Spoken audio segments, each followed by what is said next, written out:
ठंड में मॉडर्न बहू की गंवार प्रेग्नेंट सास। अरे क्यों सुमन बहन, पोता पोती खिलाने का मन नहीं करता क्या? क्यों कमला बहन, ऐसे क्यों कहती हो? अजी क्यों ना कहे, हम सब सहेलियों के बेटों की शादी हो गई और सुगंधा की बहू ने तो 2 छोटे छोटे बच्चे भी कर लिए। बस एक तुम हो जिसने अब तक अपने बेटे को कुंवारा रखा है। अरे शादी तो मैं भी करवाना चाहती हूँ। बताओ कौन माँ नहीं चाहती कि अपने बेटे के बेटे को गोद में खिलाए, पर ये लड़का शादी के लिए हाँ करे तब ना। अरे बच्चे सब तो मना करते ही हैं, इसीलिए तुम्हें ही तो आगे बढ़कर करवानी पड़ेगी शादी। फिर देखो उम्र भी तो निकली जा रही है तुम्हारे बेटे की। अच्छा ऐसी बात है, तो अब तुम लोग देखो, इसी हफ्ते तुम्हें मैं अपने बेटे की शादी की खुशखबरी सुनाती हूँ और देखना अगले महीने में बहू की गोद भराई भी करवाऊंगी। सुमन अपनी सहेलियों से बात करके रात की कड़कड़ाती सर्दी में अपने घर वापस आ जाती है। अरे भाग्यवान, अपने इकलौते पति को छोड़कर रात में कहाँ चली गई थी? जब देखो बस मजाक ही मजाक करते रहते हो। मैं कह रही हूँ अब हमारे बेटे की भी शादी क्यों रह गई है। अपनी सहेलियों के पास बैठी थी, सब लोग ताने मार रही थी मुझे नहीं पता। अब बस आप विवेक के लिए लड़की ढूंढिए। ये अचानक तुम्हें अपने बेटे का ख्याल कहाँ से आ गया? मेरी सभी सहेलियां अपने पोते पोतियों के साथ खेलती हैं। मुझे भी एक छोटा बच्चा चाहिए जिसके साथ मैं खेलूं, इसीलिए अब मैं विवेक की शादी करवाऊंगी। खेलने के लिए पोते पोती चाहिए? अच्छा ठीक है, मैं कल ही विवेक से बात करता हूँ। अब रात हो गई है, चलो सोने। सुमन और महेंद्र दिसंबर की कड़कड़ाती ठंड में हीटर चलाकर सो जाते हैं और अगली सुबह विवेक ऑफिस जाने के लिए तैयार हो रहा होता है। तभी महेंद्र और सुमन उसके पास आते हैं। इतनी ठंड में ऑफिस जाना पड़ता है, क्या जुल्म है हम कॉर्पोरेट वालों पर। अरे जुल्म तो तू अपनी बूढ़ी माँ पर कर रहा है। अरे माँ, ये क्या कह रही हो? क्या गलती हो गई मुझसे? अरे तेरी कोई गलती नहीं है। ये बता, तुझे कोई लड़की पसंद है या मैं तेरे लिए लड़की ढूंढूं? विवेक अचानक अपनी शादी की बात सुनकर हैरान हो जाता है। क्या ये अचानक आप लोग मेरी शादी की बात क्यों करने लगे? अरे जितना पूछा उतना बताना और सच बताइयो। सुमन की बात सुनकर विवेक थोड़ा सोच कर कहता है, सच कहूँ तो मेरे ऑफिस में मेरी एक कलीग है रागिनी, हम दोनों एक दूसरे को बहुत पसंद करते हैं। तो बरखुदार, ये बात शादी के मंडप में बताता क्या? तू आज उससे बात कर ले, फिर कल हम लोग उसे देखने जाएंगे। अरे पर इतनी जल्दी भी किस बात की है? अरे चुप कर तू, आया बड़ा जल्दी किस बात की है बोलने वाला। इसी साल तेरी शादी होगी, मुझे नहीं पता। इतना कहकर सुमन और महेंद्र अपने कमरे में चले जाते हैं और विवेक अपने ऑफिस में जाकर सारी बातें रागिनी को बताता है। तो अब तुम सारी बात अपने पिताजी से कर लो, मैं कल 10 बजे आऊँगा। तुम्हें क्या, तुम तो आकर कह दिए कल 10 बजे आ जाऊंगा, पर मुझे पहले बात तो करने दो। मैं तुम्हें कॉल करके बताऊंगी जो भी होगा।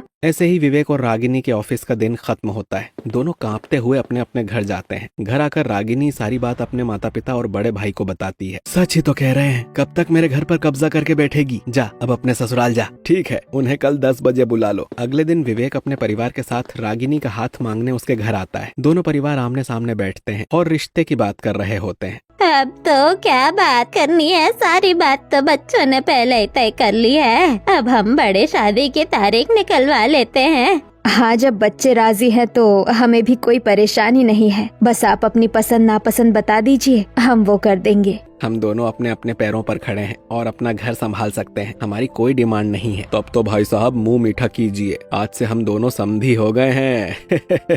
इतना कहकर महेंद्र टेबल पर रखी मिठाइयों में से एक मिठाई उठाकर अशोक के मुंह में भर देता है और दोनों परिवार की रजामंदी से विवेक और रागिनी की शादी तय हो जाती है। अगले हफ्ते की सोमवार को शादी का दिन फाइनल होता है, जहां ऐसे ही शादी का भी दिन आ जाता है। सेहरे और शेरवानी में विवेक मंडप में आता है, वहीं दुल्हन के जोड़े में सुंदर रागिनी मंडप में बैठी होती है। पंडित जी के मंत्रों के साथ दोनों की शादी शुरू संपन्न हो जाती है। विवेक और रागिनी बारी बारी घर के सभी बड़े बुजुर्गों का आशीर्वाद लेते हैं और रागिनी कड़कड़ाती सर्दी में अपने मायके से विदा होकर ससुराल आ जाती है। बहू, दाहिने पैर से कलश गिराकर अपने शुभ कदम हमारे घर में लेकर आओ। रागिनी दाहिने पैर से कलश गिराकर गृह प्रवेश करती है और सुमन उसकी आरती उतारती है। और बहू ध्यान से देख ले मुझे, मैं हूँ तेरी दादी सास, मुझे नाराज मत करना कभी। मैं आपको कभी नाराज नहीं करूँगी और घर के दूसरे सदस्यों को भी कभी नाराज नहीं करूँगी। अरे बड़ी समझदार पत्नी है मेरी, कुछ ही दिनों में आप लोगों से कैसे घुल मिल जाएगी पता ही नहीं चलेगा। देख ले सुमन, तेरा लड़का तो अभी से जोरू का गुलाम हो रहा है।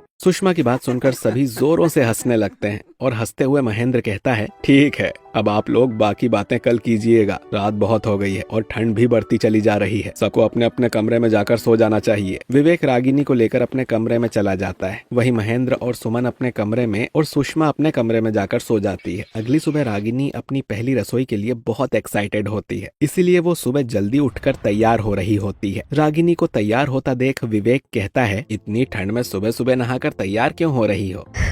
मैं तो तैयार हो गई, तुम भी फटाफट नहाकर तैयार हो जाओ। आज मेरी पहली रसोई है, ऐसा खाना बनाऊंगी सब उंगलियां चाटते रह जाएंगे। अच्छा, तो आज से अपनी बीवी के हाथों का खाना खाने को मिलेगा। हाँ जी, पर अब तक आपकी माँ और मेरी सासू माँ मुझे बुलाने क्यों नहीं आई? माँ को क्या पता कि तुम सुबह उठ जाती हो। उन्हें लगा होगा मॉडर्न बहू है, आराम से सोकर उठेगी और ऑफिस चली जाएगी। मॉडर्न हूँ तो क्या हुआ, अपने रीति रिवाज का सम्मान करती हूँ। रुको, मैं खुद देख कर आती हूँ। तभी रागिनी सुमन के कमरे में जाती है, जहाँ सुमन रजाई ओढ़कर बैठी हुई थी। मम्मी जी, आज मेरी पहली रसोई है ना, आप नीचे नहीं आई? अरे क्या बताऊँ बहू, सुबह से मन अजीब सा हो रहा है, हाथ पाँव में झुनझुनी भी हो रही है। तो आप कमरे में क्या कर रही हैं? चलिए हम डॉक्टर के पास चलते हैं, या फिर मैं कुछ मेडिसिन लेकर आती हूँ। नहीं नहीं बहू, तू परेशान मत हो, जा अपनी पहली रसोई बना ले। रागिनी सुमन की बात मानकर नीचे किचन में आ जाती है, जहाँ सुषमा रागिनी का इंतजार कर रही होती है। आ गई बहू तू, चल बता तुझे क्या क्या बनाने आता है? ज्यादा कुछ नहीं बनाने आता, पर थोड़ा बहुत कुछ बना लेती हूँ। रागिनी की बात सुनकर सुषमा हंसने लगती है और हंसते हुए रागिनी को किचन में रखे सामान दिखाती है। ठीक है बहू, जो आता है बना ले। ये देख, सारे मसाले, आटे, दाल, चावल, चीनी और दूसरे सामान यहाँ रखे हुए हैं। ठीक है दादी सासू माँ, आप बाहर बैठिए, मैं पूरी आलू दम, खीर, पापड़ और मीठी चटनी बना कर लाती हूँ। सुषमा बालकनी में खड़ी होकर चाय पीने लगती है। वहीं रागिनी कांपते हुए थोड़ी देर में सारा खाना तैयार कर लेती है और सबको डाइनिंग टेबल पर खाना परोसती है। वैसे मैं कुकिंग तो नहीं करती हूँ, पर मैंने आज अपनी पूरी कोशिश की है। तो बताओ खाना कैसा बना है? बहुत टेस्टी बनाया है बहू, शादी के आलू दम से तो बहुत ही बढ़िया आलू दम बनाया है तुमने। रागिनी तुम तो नाश्ता कर लो और हम दोनों का लंच तैयार कर लो, फिर साथ में ऑफिस के लिए निकलेंगे। रागिनी भी पूरे परिवार के साथ नाश्ता करती है और ऑफिस के लिए तैयार होकर दोनों पति पत्नी ऑफिस चले जाते हैं। वहीं महेंद्र भी अपने काम से बाहर चला जाता है और सुषमा पास के मंदिर में चली जाती है। तभी कमरे में बैठी सुमन को उल्टियां होने लगती है। हे भगवान, क्या खा लिया मैंने? क्या हो गया, कुछ समझ नहीं आ रहा है। लगता है डॉक्टर के पास जाना ही पड़ेगा। सुमन बाथरूम से अपने बेडरूम में आती है और महेंद्र को फोन करती है। क्या हुआ भाग्यवान, मेरे बिना मन नहीं लग रहा क्या? चुप करो जी, जल्दी घर आओ, मेरी तबीयत ठीक नहीं लग रही है, जी बहुत मचल रहा है मेरा। क्यों, क्या हुआ? अभी तो सुबह सुबह कह रही थी तुम आराम करूंगी तो ठीक हो जाऊंगी। आते हो या मैं अकेले चली जाऊं? आता हूँ, परेशान क्यों होती हो? महेंद्र पार्किंग से गाड़ी निकालता है और घर जाकर सुमन को लेकर नीचे उतरता है और फिर गाड़ी में बैठाकर डॉक्टर के पास आ जाता है, जहाँ डॉक्टर के केबिन में। जी कहिए, क्या परेशानी है आपको? जी कुछ दिनों से हाथ पाँव में झुनझुनी होती है और खट्टी डकारें आ रही है, और कुछ परेशानी भी है। सुमन अपनी सारी परेशानी डॉक्टर को एक एक करके बताती है, जिसके बाद डॉक्टर सुमन का चेकअप करना शुरू करती है। आपके सारे लक्षण तो प्रेगनेंसी वाले हैं, पर मैं अभी कुछ नहीं कह सकती, मुझे आपके टेस्ट लेने होंगे। डॉक्टर, आपको जो टेस्ट करने हैं जल्दी कीजिए और सही से कीजिए। डॉक्टर सुमन का चेकअप और टेस्ट शुरू करती है। वहीं महेंद्र डॉक्टर की बात से परेशान कॉरिडोर में चक्कर काट रहा होता है। मेरा तो दिमाग ही काम नहीं कर रहा, अगर कुछ ऊंच नीच हुई तो सुमन मेरे बचे हुए बाल भी नोच लेगी। महेंद्र कॉरिडोर में परेशान चक्कर काट रहा होता है। तभी डॉक्टर सुमन के साथ बाहर आती है। तभी महेंद्र तुरंत सुमन के पास चला जाता है और डॉक्टर से पूछता है, डॉक्टर कोई परेशानी की बात तो नहीं है ना, सब नॉर्मल है ना? महेंद्र जी मिठाई मंगवाइए, आप बाप बनने वाले हैं। इतना बोलते ही डॉक्टर हंसती हुई चली जाती है और महेंद्र सुमन एक दूसरे का मुंह देखने लगते हैं। अब क्या मुंह बनाए खड़े हो, चलो घर। बताना बहू बेटे को, बेटे खिलाने की उम्र में तुम उन्हें भाई देने वाले हो। अरे भाग्यवान, मुझे क्या कहती हो, मैं खुद परेशान हूँ, मैं कुछ नहीं बता पाऊंगा। हाँ तो मैं भी कुछ नहीं बता सकती। ऐसा करते हैं, कुछ दिन अभी इसे राज ही रखते हैं। महेंद्र और सुमन प्रेगनेंसी की बात को कुछ दिन छुपाए रखने का फैसला लेकर घर वापस आते हैं, जहां कमरे में बैठे हुए दोनों बातें कर रहे होते हैं। हम इस बात को राज रखेंगे, पर तुम अपनी तबीयत का पूरा ख्याल रखना। मैं आज ही तुम्हारे लिए ड्राई फ्रूट्स लाकर कमरे में रख देता हूँ, रोज खाना। चले जाइए यहाँ से, वरना आपके बाल नोच लूंगी सारे। मुझे कहीं मुंह दिखाने लायक नहीं छोड़ा तुमने। अब महेंद्र घर वालों से छुपाकर सुमन के लिए रोज उसकी पसंद की चीज लाने लगता है और ठंड की वजह से उसकी तबीयत खराब न हो इसका पूरा ख्याल भी रखता है। वहीं जब रविवार के दिन रागिनी सब्जियां खरीदने सब्जी मंडी आई होती है। बोलिए भाभी, क्या दूं आपको? सारी सब्जियां ताजी हैं। आलू टमाटर और इमली आंवला हो तो दे दो। रागिनी को सब्जियां खरीदते देख आस पड़ोस की कुछ औरतें उसके पास आती हैं। क्या बात है रागनी बहू, 4 रविवार से राशन और सब्जियां खरीदने तुम आ रही हो? दरअसल वो माँ जी की तबीयत कुछ दिनों से ठीक नहीं है, इसीलिए मैं आ रही हूँ। क्या हुआ तेरी सास को? एसिडिटी की प्रॉब्लम है शायद, उल्टियाँ होती है और खट्टी डकार आती है। इस तरह से तबीयत खराब होने की उम्र तो तेरी है, तेरी सास की नहीं। मेरी तबीयत क्यों खराब होगी, समझी नहीं मैं। रागिनी कमला से बात कर रही होती है। तभी शर्मिला की नजर रागिनी के खरीदे इमली और आम पापड़ पर जाती है। बहू, तजुर्बे में हम तेरी माँ की उम्र की है, कुछ बात है तो बता दे, हम आशीर्वाद ही देंगे। नई उम्र की मॉडर्न रागिनी को पड़ोसियों की उलझी बातें समझ नहीं आती हैं और रागिनी सब्जियां और दूसरे सामान लेकर घर चली आती है, जहाँ उसकी सास सुमन उसका इंतजार कर रही होती है। मैंने जो चीज लाने कहा था लेकर आई है ना, ला दे। लाई हूँ, पर आप कब से इमली और आंवला खाने लगी? मैंने सुना है आंवला बालों के लिए अच्छा होता है, इसीलिए मैं खा रही हूँ। तू भी खा ले, तेरे लिए भी सही होगा। सुमन रागिनी से सारी सच्चाई छुपाकर आंवला और इमली खाती है, पर आंवला खाते ही सुमन को उल्टी होने लगती है। मम्मी जी, मैं आपसे कहती हूँ डॉक्टर से चेकअप करवा लीजिए, आपको जरूर कोई सीरियस प्रॉब्लम है, वरना इतनी उल्टियाँ नहीं होती आपको महीने भर में। नहीं बहू, इसकी जरूरत नहीं है, मेरी दवाइयाँ रखी है, मैं खा लेती हूँ। मम्मी जी तो मेरी बात नहीं सुनेंगी, मैं ही डॉक्टर को बुलाती हूँ। रागिनी बिना सुमन को बताए डॉक्टर को घर बुला लेती है और पूरे परिवार के साथ सुमन के कमरे में चली आती है। डॉक्टर, इन्हें ही उल्टियाँ हो रही है। तो इसमें परेशानी की क्या बात है? इस कंडीशन में उल्टी होना, खट्टी डकार आना, एसिडिटी होना आम बात है। ऐसी हालत से क्या मतलब है डॉक्टर आपका? प्रेगनेंसी के वक्त मदर को हार्मोनल चेंजेस की वजह से मॉर्निंग सिकनेस होना आम बात है। महेंद्र और सुमन की 2 महीने से छुपाई बात डॉक्टर 2 मिनट में घर वालों को बताकर चली जाती है। वहीं पूरा परिवार महेंद्र और सुमन से सवाल करने लगता है। माँ, आप प्रेग्नेंट है और है भी, तो आप लोगों ने ये बात हम लोगों से क्यों छुपाई? आप दोनों को ये बात हमें बतानी चाहिए थी। अगर कुछ ऊंच नीच हो जाती तो कौन जिम्मेदार होता? हाय हाय बहू, ये क्या कर दिया? अपने बेटे के साथ खेलने की उम्र में विवेक अब अपने छोटे भाई को खिलाएगा क्या? आप लोगों के इन्हीं सवालों का जवाब नहीं था हमारे पास, इसलिए आप लोगों को कुछ नहीं बताया। अरे थोड़ा तो समाज का लिहाज किया होता।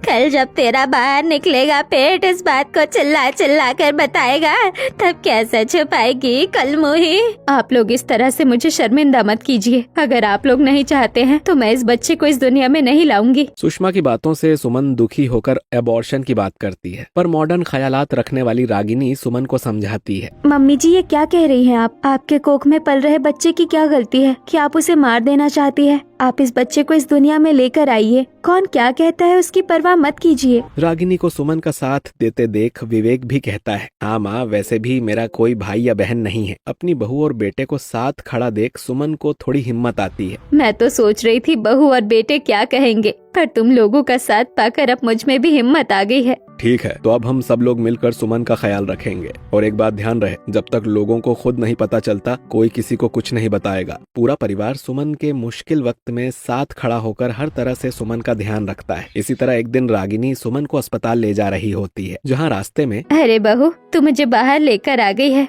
गाड़ी कहाँ है? कोई देख लेगा तो क्या कहेगा? विवेक गया है गाड़ी निकालने, बस आता ही होगा। सुमन और रागिनी विवेक का इंतजार कर रहे थे। तभी वहाँ शर्मिला आ जाती है और सुमन का बाहर निकला हुआ पेट देखकर कहती है, वाह सुमन बहन, तुम्हारी बहू ने तो तुम्हें 4 महीने में ही खिला खिला कर मोटा कर दिया। हाँ हाँ, मेरी बहू मेरा बहुत ध्यान रखती है। अगर इन्हें सच्चाई पता चली तो पेट पकड़कर हंसने लगेंगे सब। रागिनी अपने मन में हंसने लगती है और शर्मिला चली जाती है और रागिनी सुमन को लेकर डॉक्टर के पास चली जाती है। वहीं एक दिन रात में महेंद्र रास्ते में आते हुए बच्चों के खिलौनों की दुकान के पास रुका है। मैंने सुना है गर्भवती महिला अगर सुंदर बच्चों की तस्वीर देखे तो बच्चे भी सुंदर पैदा होते हैं। ऐसा करता हूँ, छोटे बच्चों की 2-4 अच्छी तस्वीरें ले लेता हूँ। महेंद्र नवजात बच्चे की ढेर सारी तस्वीर खरीद कर चुपके से अपने कमरे में लगा देता है। सुमन मेरा सरप्राइज देखकर खुश हो जाएगी। रात के खाने के बाद सुमन अपने कमरे में आती है और चारों तरफ बच्चों की लगी तस्वीर देखकर हैरान हो जाती है। बुढ़ापा आ गया पर जवानी नहीं गई आपकी। ये बच्चों वाली हरकत क्यों की आपने?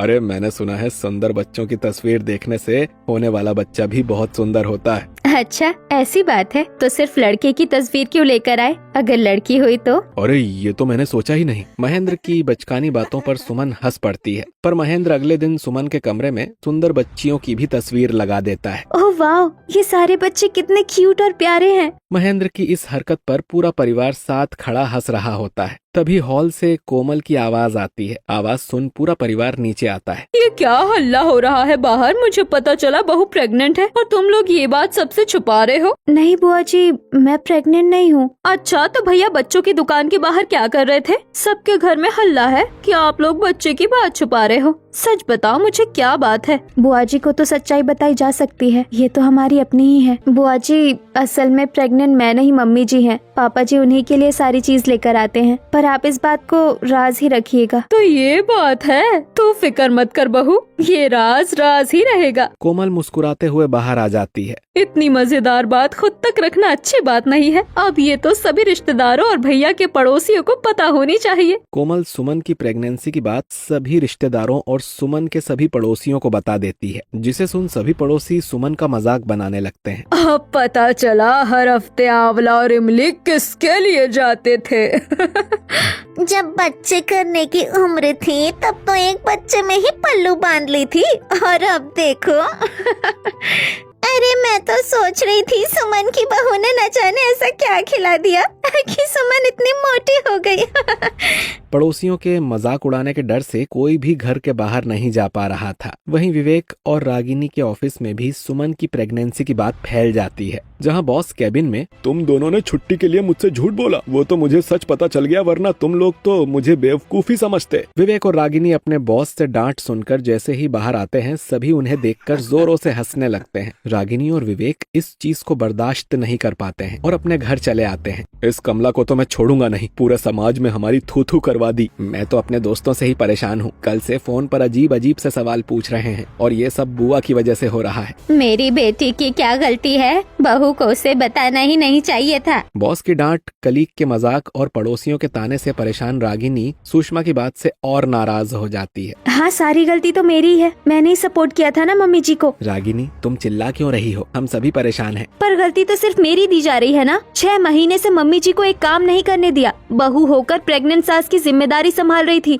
पर अब मुझसे नहीं होगा। रागिनी गुस्से में सारी जिम्मेदारियां छोड़कर अपने कमरे में चली जाती है। विवेक भी रागिनी के पीछे कमरे में चला जाता है। वहीं सुमन और महेंद्र हॉल में अकेले रह जाते हैं। सब सच ही कह रहे हैं, मैं ही सारी परेशानी की जड़ हूँ। तुम खुद को परेशानी क्यों कहती हो? किसी को तुम्हारा ख्याल रखने की जरूरत नहीं है। अभी मैं जिंदा हूँ, तुम्हें घबराने की जरूरत नहीं है। इतना कहकर महेंद्र सुमन को कमरे में ले जाता है और डॉक्टर की दी हुई दवाई खिलाकर सुला देता है। फिर अगले दिन कमरे में, उठ गई, चलो फटाफट तैयार हो जाओ, हमें डॉक्टर के पास जाना है। आप लेकर जाएंगे मुझे? बीवी और बच्चा मेरा है तो जिम्मेदारी भी मेरी हुई। आज से मंथली चेकअप के लिए मैं ही तुम्हें लेकर जाऊंगा। महेंद्र सुमन को तैयार होने में मदद करता है और डॉक्टर के केबिन में लेकर जाता है। 7वां महीना लग गया है, अब आप लोगों को इनका और ध्यान रखने की जरूरत है। सुमन और महेंद्र डॉक्टर से बात कर रहे होते हैं। वहीं किचन में खाना बना रही रागिनी बेहोश होकर गिर जाती है। रागिनी के हाथ से गिरे बर्तन की आवाज से सुषमा और विवेक किचन में आते हैं। रागिनी, रागिनी होश में आओ। तेरे कहने से होश में नहीं आएगी,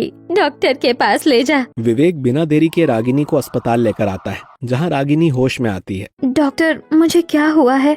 मैं बेहोश कैसे हो गई थी? घबराने की बात नहीं है, आप भी माँ बनने वाली हैं। अपनी प्रेगनेंसी की न्यूज सुनकर रागिनी खुशी से फूले नहीं समाती है और केबिन से बाहर कॉरिडोर में आकर विवेक के गले लग जाती है। अरे क्या बात है, इतनी खुशी किस बात की? विवेक, विवेक, मैं माँ बनने वाली हूँ।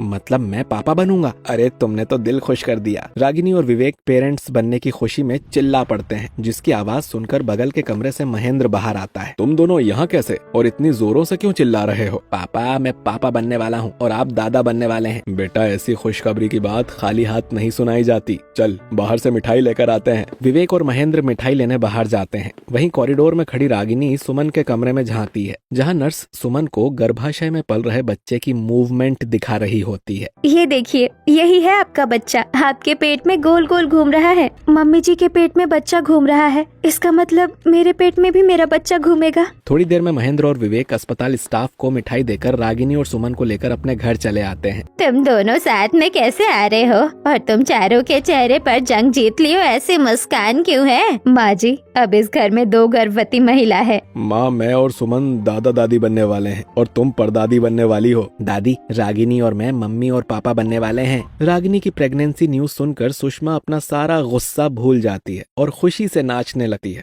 अरे महेंद्र बेटा, घर को सजवाओ, मेहमान और रिश्तेदारों को बुलाओ, बहू की गोद भराई करवाऊंगी मैं। महेंद्र और विवेक पूरे घर को सजाते हैं। सुषमा और सुमन सभी रिश्तेदारों को बुलाती है और रागिनी अपनी माँ से फोन पर बातें कर रही होती है। वाह बेटी, क्या खुशखबरी सुनाई तूने। मैं कल ही तुझसे मिलने आती हूँ। माँ, इतनी ठंड में परेशान होने की जरूरत नहीं है। मेरी सास और दादी सास ने गोद भराई फंक्शन रखी है, तुम उसमें आना। ये तो बहुत अच्छा किया तेरी सास ने। एक औरत के जीवन में 2 बार ही खुशी आती है, एक जब वो पत्नी बनती है, दूसरी जब वो माँ बनती है। ठीक है माँ, अब मैं फोन रखती हूँ, तुम गोद भराई में सबको लेकर आना। रागिनी फोन काटकर खुद से कहती है, सच ही तो कह रही थी माँ, एक औरत के जीवन में 2 ही खुशियाँ होती है। ये खुशी तो मम्मी जी को भी मिलनी चाहिए। वैसे भी जाने अनजाने में मैंने भी मम्मी जी के दिल को दुखाया है, उनके लिए मुझे कुछ करना चाहिए। रागिनी अपनी माँ की बातों को अपने मन में टटोलते हुए अपने कमरे में चली जाती है और देखते देखते 2 दिन बीत जाते हैं और गोद भराई वाला दिन भी आ जाता है। पूरा घर फूलों से सजा हुआ था। चारों तरफ रागिनी की गोद भराई में आई औरतों की भीड़ दिखाई दे रही थी। अरे माँ, और कितना समय लगेगा?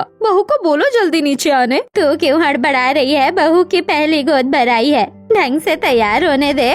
सभी औरतें रागिनी के नीचे आने का इंतजार कर रही होती हैं। वहीं रागिनी सुमन के कमरे में सुमन से बातें कर रही होती है। नहीं नहीं बहू, कैसी बातें कर रही है? पूरे समाज में हमारा मजाक बन जाएगा। मम्मी जी, मजाक आपका नहीं, उन औरतों का बनेगा जो माँ बनने की खुशी भूल गई है। रागिनी सुमन को अपनी तरह अच्छे से तैयार कर नीचे लेकर आती है और घूंघट उड़ाकर अपनी जगह पर बैठा देती है। अरे बहू, ये क्या कर रही है तू? तेरी गोद भराई है, सुमन की नहीं। क्यों दादी सासू माँ, मम्मी जी भी तो माँ बनने वाली हैं, उनकी भी तो गोद भराई होनी चाहिए। हाँ हाँ, सुमन की भी गोद भराई होनी चाहिए। इतना बड़ा काम जो किया है बेचारी ने। हाँ, वो भी इस उम्र में। कोई आसान काम थोड़ी है अपनी बहू की जगह ले लेना। रागिनी बहू, तू क्यों हमारी बेइज्जती कर रही है? जल्दी से गोद भराई के लिए बैठ। बेइज्जती तो आपने हमारे घर की थी, मैं तो बेइज्जती की वजह खत्म कर रही हूँ। मैं आप सभी औरतों से पूछती हूँ, क्या जीवन में सिर्फ एक बार ही माँ बन सकती है औरत? माँ बन सकती है, इसका मतलब ये तो नहीं कि पोते खेलने की उम्र में बहू को अपना बच्चा पकड़ा दे। गलत क्या है इसमें? मेरी कोख में पल रहा बच्चा भी बच्चा है और मम्मी जी की कोख में पल रहा बच्चा भी बच्चा ही है। दोनों बच्चे भगवान का दिया वो आशीर्वाद है जो सिर्फ एक औरत को ही नसीब होता है। रागिनी की बातों से भीड़ में खड़ी सभी औरतों की हंसी बंद हो जाती है। सभी एक दूसरे का मुंह देख रही होती हैं कि तभी रागिनी की माँ आगे आती है और रागिनी के लिए लाई शगुन सुमन की गोद में रखकर गोद भराई की शुरुआत करती है। आप लोग क्या देख रही हैं? गोद भराई शुरू कीजिए। गोद भराई के लिए आई सभी औरतें सुमन और रागिनी की गोद भराई करती हैं। ऐसे ही थोड़ी सी नोकझोंक और कहासुनी के साथ सुमन की गोद भराई होती है और कुछ ही दिनों में सुमन अस्पताल में एक सुंदर बेटी को जन्म देती है। क्या नाम रखेंगे हम अपनी बेटी का? है तो तुम सब, मेरी पोती का नाम मैं रखूंगी। माँ जी, आप मुझे माफ कर दे बहू, मैं एक औरत होकर तेरा दर्द समझ नहीं पाई, पर अब हम दोनों सास बहू मिलकर तेरी बेटी और रागिनी के होने वाले बच्चे का ख्याल रखेंगे। जिसके बाद सुमन अपनी बेटी को घर लेकर आती है और कुछ लोग सुमन के माँ बनने की बात हजम नहीं कर पाते हैं, पर दूसरों से सुमन और उसके परिवार को कोई फर्क नहीं पड़ता और दूसरों की परवाह किए बगैर पूरा परिवार घर की छोटी बेटी का ख्याल रखता है।